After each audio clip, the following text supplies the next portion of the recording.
Hello friends, आइए मेरे channel में आप सभी का बहुत बहुत स्वागत है।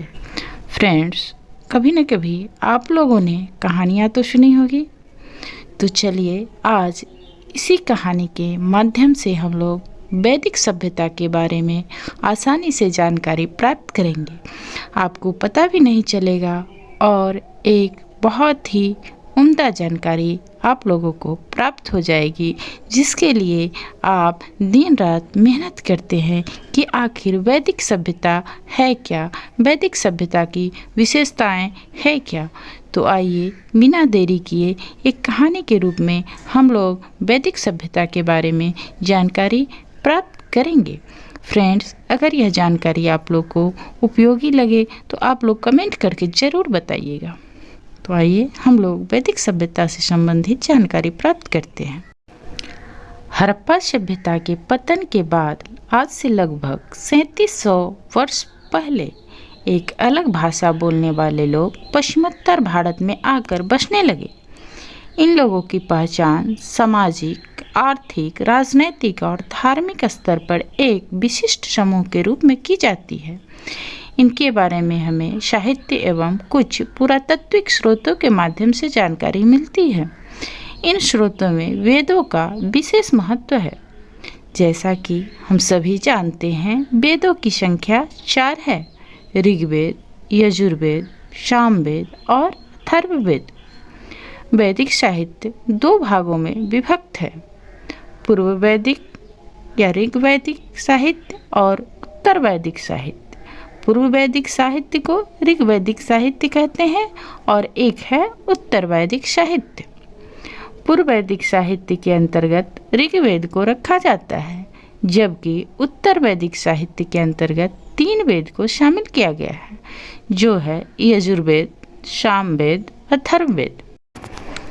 इन्हीं वैदिक साहित्यों के आधार पर वैदिक युग को 2 कालखंडों में विभाजित किया गया है। पहला ऋग्वैदिक युग, जो 1500 ईसा पूर्व से 1000 ईसा पूर्व तक की अवधि को माना जाता है, एवं दूसरा उत्तर वैदिक युग, जो 1000 ईसा पूर्व से 600 ईसा पूर्व तक माना जाता है। फ्रेंड्स, इस युग में लोग देवी देवताओं की स्तुति के लिए बहुत सारे मंत्र एवं प्रार्थनाओं का उपयोग करते थे और उन्हें कंठस्थ करके सुरक्षित रखते थे। इसलिए उस समय वेद को श्रुति भी कहा जाता है, अर्थात वेद का शाब्दिक अर्थ होता है सुना हुआ। उस समय के वेदों की भाषा प्राक संस्कृत या वैदिक संस्कृत होता था। यह संस्कृत हम लोग जो स्कूलों में संस्कृत पढ़ते हैं उससे थोड़ा भिन्न होता था। इन वेदों में प्रार्थनाओं की रचना करने वाले लोग खुद को आर्य कहते थे। अब आर्य कौन थे, इसके बारे में भी हम लोग जानकारी प्राप्त कर लेते हैं।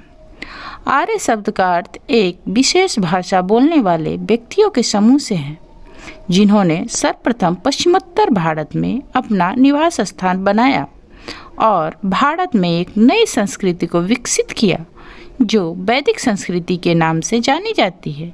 अर्थात वैदिक संस्कृति के जन्मदाता आर्य थे।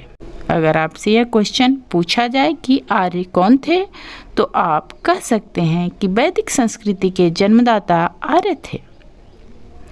आर्यों के विरोधी दास एवं दस्युओं के बारे में कहा गया है कि वे आर्यों के देवताओं में श्रद्धा न रखने वाला तथा यज्ञ न करने वाले होते थे, अतः उन्हें आर्यों का बड़ा शत्रु माना जाता था। उनकी भाषा भी दूसरी थी। विगत वर्षों में वैदिक युग से संबंधित बहुत सारे पुरातात्विक प्रमाण भी मिले हैं।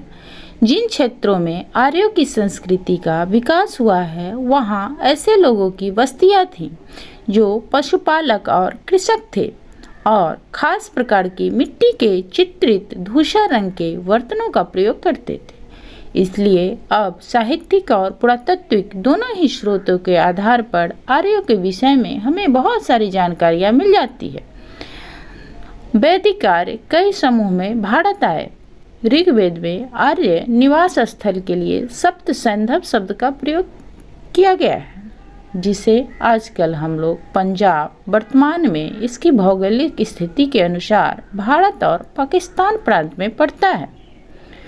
उत्तर वैदिक युग में सप्त सैंधव प्रदेश से पूर्व की ओर बढ़ते हुए आर्य लगभग पूरे गंगा यमुना दोआब क्षेत्र में बस गए।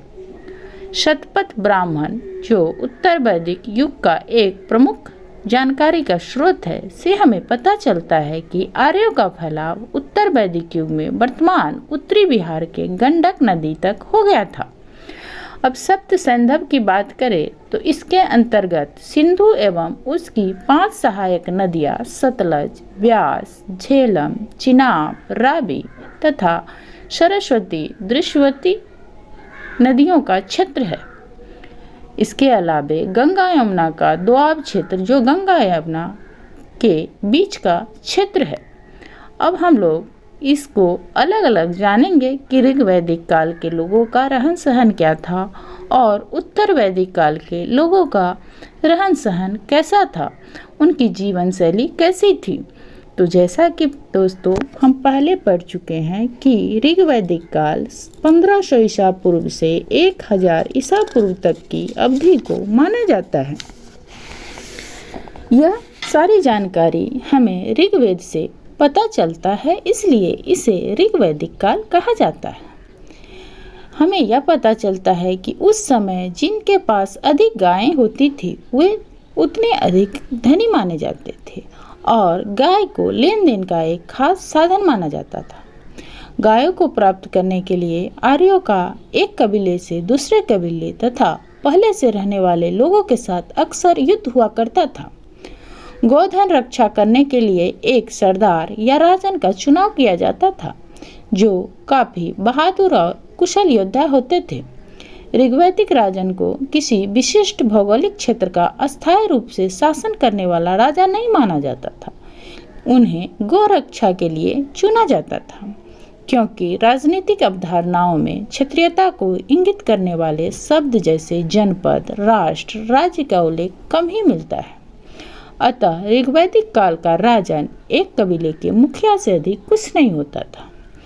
ऋग्वैदिक काल में आम लोगों की संस्था के रूप में विदत का सबसे ज्यादा महत्व था, लेकिन धीरे धीरे विदत का महत्व घटता गया और इसका स्थान सभा और समिति ने ले लिया।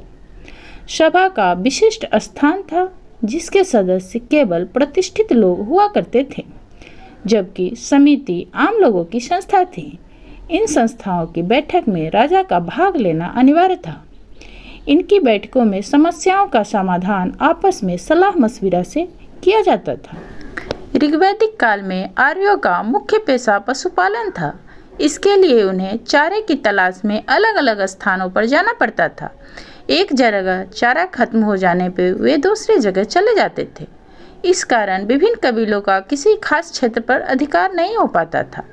राजन किसी क्षेत्र का स्वामी नहीं होता था, बल्कि कबीले के सभी लोगों पर उनका शासन होता था।